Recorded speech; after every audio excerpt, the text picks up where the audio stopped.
โจขาวยิงหน่วยยิงเฮาไปทาก่อน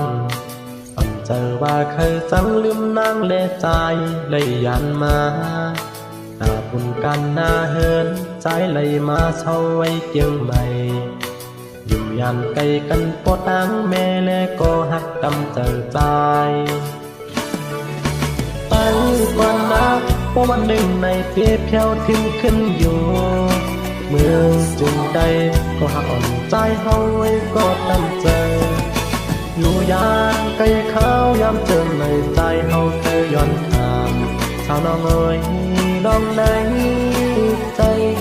ตั้งหักสู้กันอยู่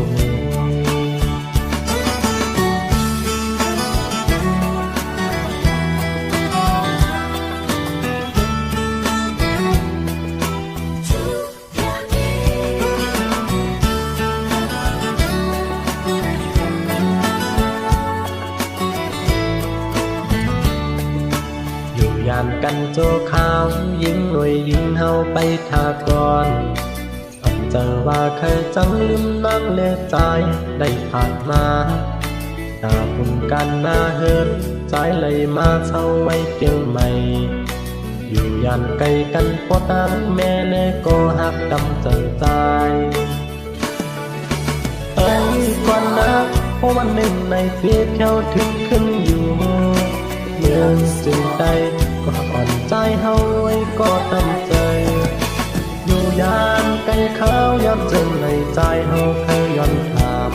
สาวน้องเอ๋ยน้องไหนใจตั้งหักสู้กันอยู่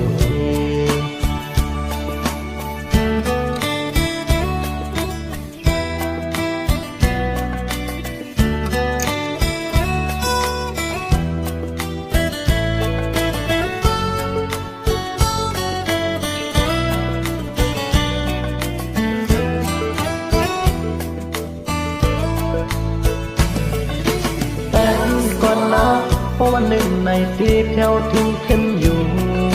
เมื่อสู่ใดก็หักอ่อนใจเฮาไว้ก็ตั้งใจอยู่ยานไกลขาวยามเจอในใจเฮาเคยย้อนถาม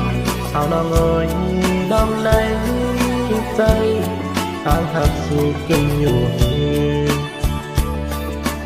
ตั้งก่อนนักเพราะวันหนึ่งในปีเที่ยวถึงขึ้นอยู่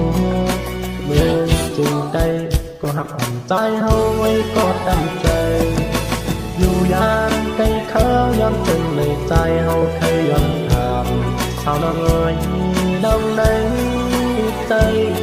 ต่างหักสู้กันอยู่